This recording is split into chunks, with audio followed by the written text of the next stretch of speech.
pembelajaran pada hari ini marilah kita berdoa terlebih dahulu. Oke, yuk malah dipimpin. Saya berdoa mulai.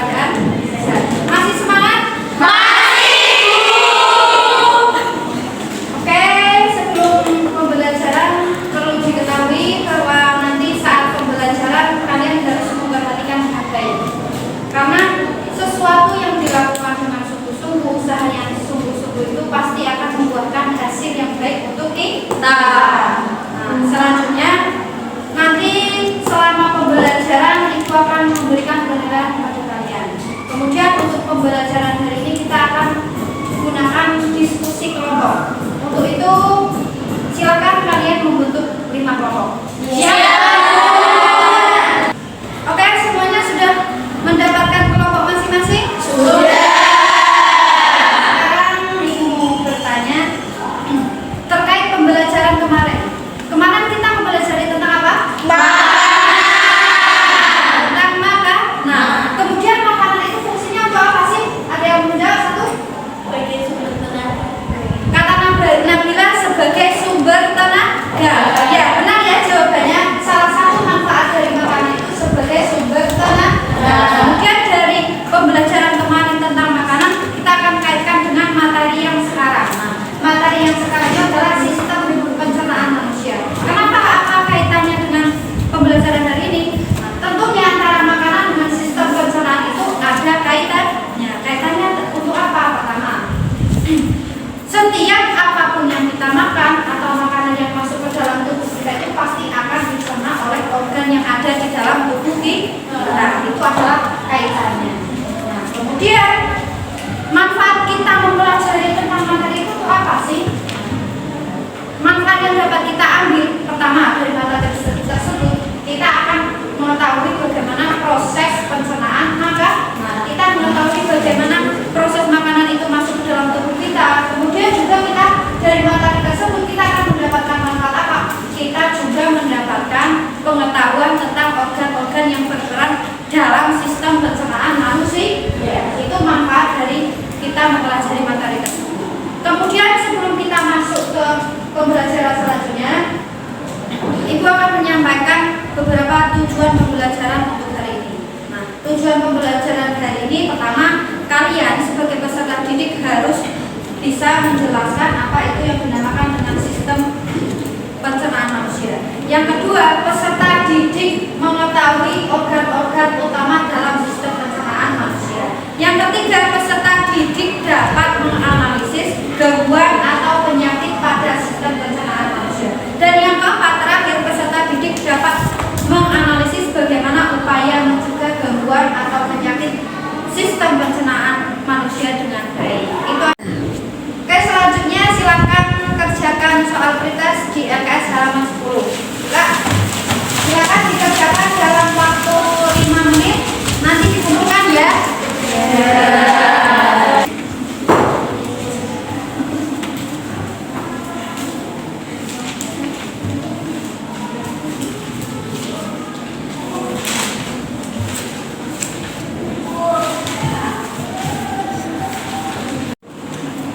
Sudah selesai ya. Selanjutnya, tadi kan kalian sudah mengutarakan salah satu manfaat dari makanan, yaitu sebagai sumber tenaga yang dicerna oleh organ-organ pencernaan. Kemudian, bagaimana sih proses makanan itu masuk ke dalam tubuh dan seperti apa saja wujud organ yang berperan dalam sistem pencernaan itu seperti apa? Itu semua nanti akan terjawab di gambar ini. Semuanya akan terjawab di gambar ini. Di LKPD ini yang nanti akan Ibu bagikan kepada kalian semua. Setelah Ibu bagikan, nanti di kerjakan secara diskusi.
Bagaimana upaya mencegah penyakit atau gangguan pada sistem pencernaan?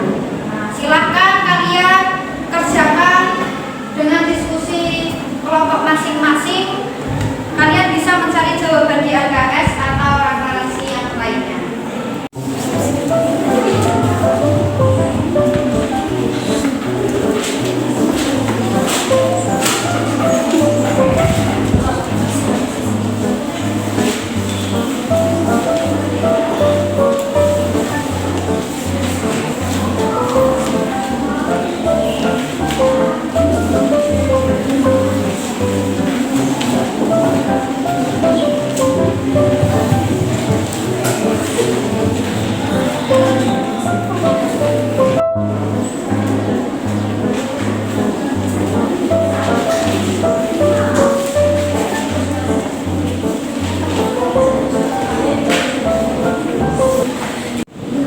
Sudah selesai semua ya? Sudah. Silakan untuk kelompok yang sudah siap untuk maju presentasi.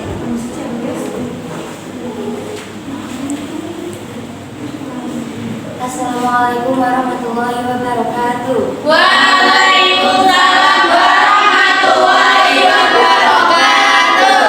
Saya dari kelompok 1 akan mempresentasikan hasil dari diskusi kami. 1. Apa yang dimaksud dengan sistem pencernaan manusia? Sistem pencernaan manusia adalah serangkaian organ dan struktur dalam tubuh manusia yang bertanggung jawab untuk memecah makanan menjadi nutrisi yang dapat diserap oleh tubuh. 2.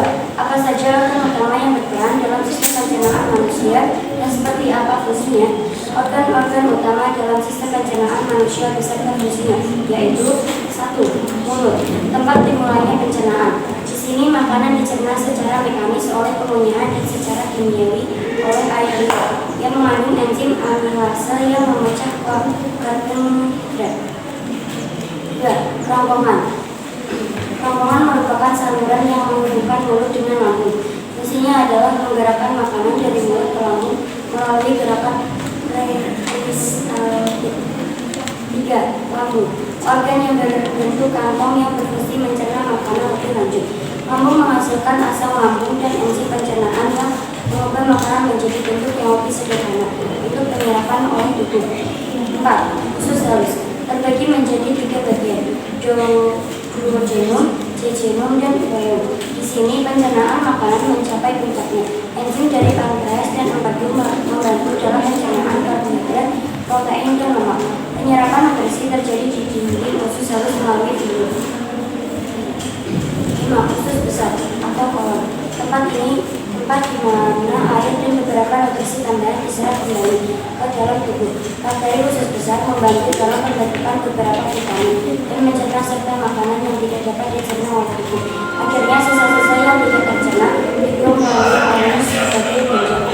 6. Hati, organ terbesar dalam tubuh manusia yang memiliki banyak fungsi. Salah satunya adalah menghasilkan empedu yang membantu dalam pencernaan lemak di usus halus. 7. Pankreas menghasilkan enzim pencernaan yang penting untuk mencerna makanan di usus halus. Juga menghasilkan hormon insulin yang mengatur kadar gula darah. 8. Ginjal. Meskipun bukan bagian langsung dari sistem pencernaan, ginjal membantu dalam pengeluaran sisa-sisa metabolisme dan mengatur keseimbangan cairan dalam tubuh.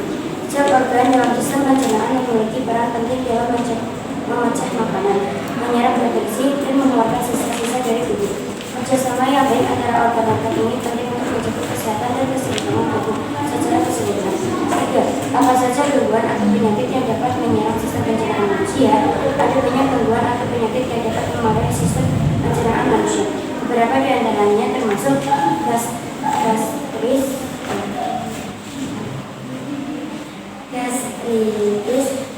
asam lambung, diare, kanker usus besar, sembelit, dan lain sebagainya. 4. Bagaimana upaya mencegah gangguan atau penyakit sistem pencernaan manusia? Untuk mencegah gangguan atau penyakit pada sistem pencernaan manusia, ada beberapa langkah yang dapat diambil. 1. Makan makanan sehat. 2. Minum air secukupnya. 3. Hindari konsumsi alkohol berlebihan. 4. Hindari merokok. 6. Hindari konsumsi obat-obatan tertentu. 6. Mengelola stres.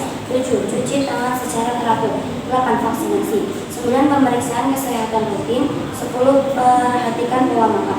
Mempraktikkan gaya hidup sehat dan menjaga pola makan yang seimbang adalah kunci untuk mencegah gangguan atau penyakit pada sistem pencernaan manusia.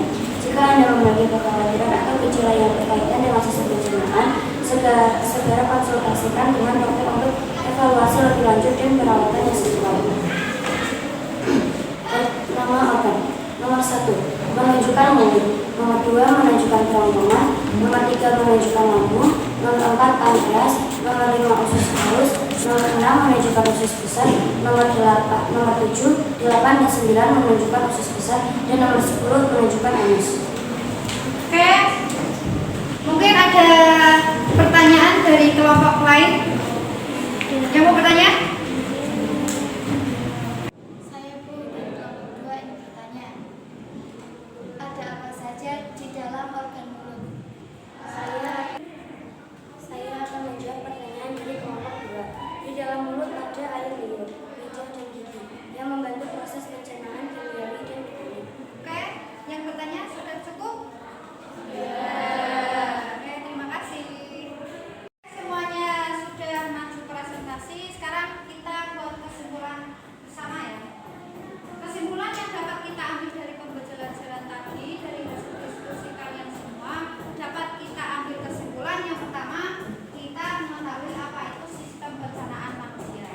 Sistem pencernaan manusia itu adalah sistem yang berperan dalam mencerna apapun yang kita konsumsi atau apapun segala macam yang masuk dalam tubuh kita. Kemudian kesimpulan yang kedua, kita juga dapat mengetahui apa saja organ yang berperan dalam sistem pencernaan manusia.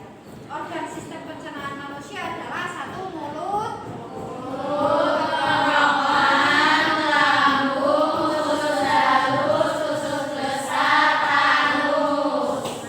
itu adalah beberapa kesimpulan yang dapat kita ambil dari pembelajaran hari ini. Oke, pembelajaran kita hari ini sudah selesai. Dari presentasi 5 kelompok tadi, Ibu sudah memberikan penilaian. Ada 1 kelompok yang terbaik, yaitu kelompok 1. Ayo berikan.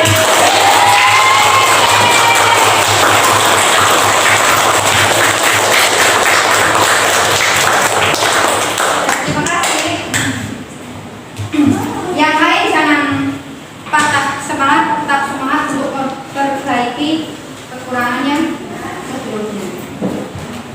Oke, sebelum kita menutup pembelajaran pada hari ini, silakan dibuka LKS halaman 15. Itu ada tugas kalian mengerjakan